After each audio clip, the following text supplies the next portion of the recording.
Okay, this is Larry again, and this is another episode in my queer life. This is the story of the first time I fell in love, and I gotta warn you, it's not a particularly happy story. It doesn't have a happy ending. I had some friends in high school, and we used to joke around a lot about there being some kind of gay thing going on between us.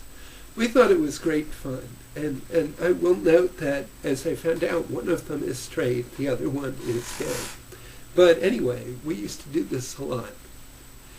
And I met this other boy. He was a year or two younger than me, and his name was John.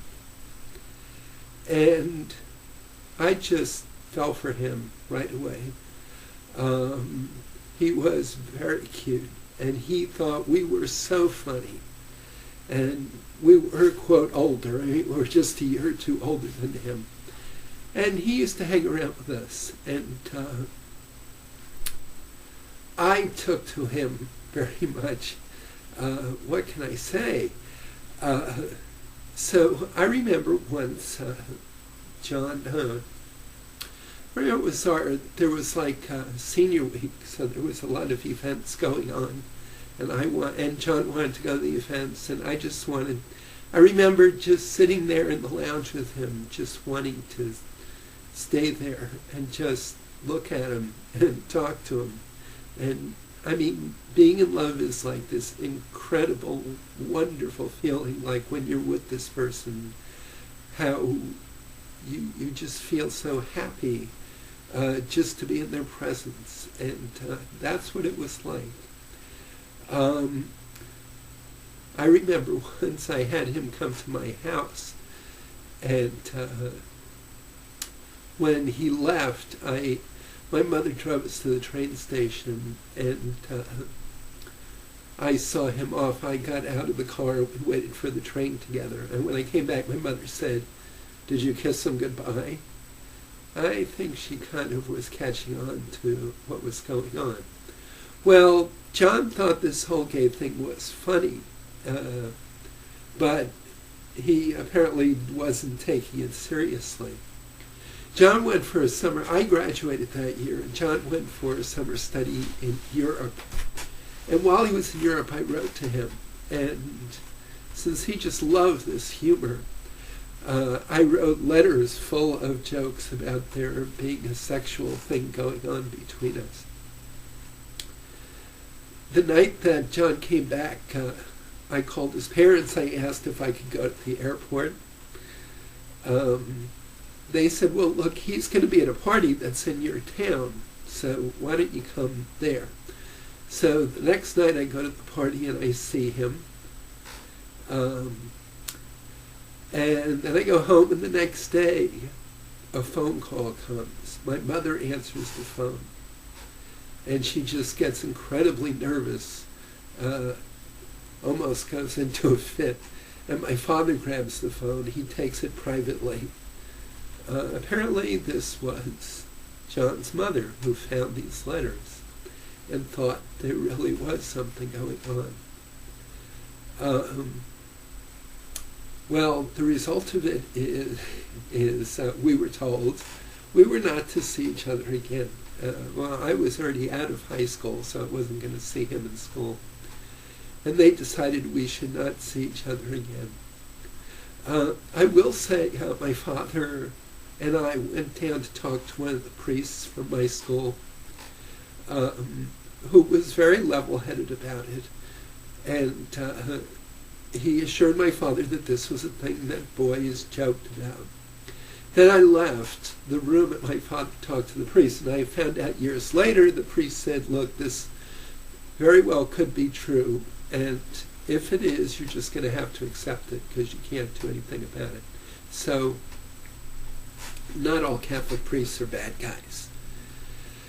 Anyway, fortunately, when I came home from college, I went down to my high school and saw John and talked to him. He thought I was mad at him, but I wasn't. I was still in love with him.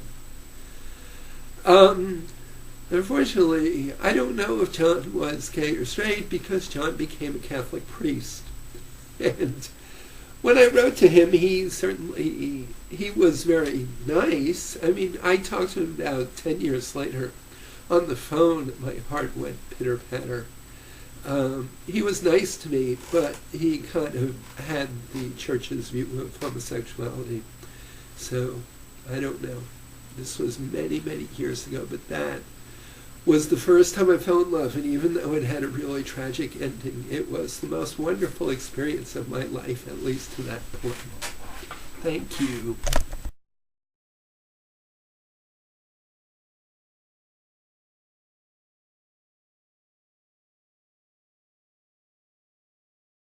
This is a little postscript. I made this video quite a couple of weeks ago, and I've been looking at it over and over again. And what I wanted to say is, don't get so caught up with how this ended. What I wanted to talk about in this video was the first time I fell in love. And some of the things I realized when I found his picture in the yearbook to put in here is how much that longing, that infatuation still exists, although he, as that boy, has grown up and is nothing like him anymore. But that was a really important thing. And I have to say, in a way, I've seen John in almost every man that I've loved. I've seen some of John, even sometimes his physical characteristics and sometimes his personality. So that was a really important thing for me. I would guess that may be true for other people. As far as the ending goes, well, I had a little revelation. I was thinking about the movie Death in Venice, which came out just about the time that this was happening. And Death in Venice is about a man in his 50s or 60s, a composer who takes a vacation in Venice and sees this Polish boy who is absolutely the most beautiful thing he's ever seen. And he never actually talks to the boy or anything, but he feels this great love, this infatuation, obsession with him. And of course the guy eventually dies. He dies from cholera, but the symbolism is that this love was so great, it killed him. And what I realized is the way I felt about John could never have had a happy ending. If I had told him, it would have been really difficult for both of us to handle. I know he'd be nice, but the feelings weren't mutual. And even if the feelings were mutual, we were teenagers in high school in the 1970s. You couldn't be lovers. That just would never happen. Our parents would have really thrown a fit if that happened. So it was an impossible love, like Death in Venice, like Romeo and Juliet, like Abelard and Heloise, like Guinevere and Lancelot. I mean, this is the stuff that novels are written about and songs are written about. So I should be thankful that it ended tragically, because I have a good story to tell and something to remember all my life. So that's my little footnote. I hope you enjoyed it.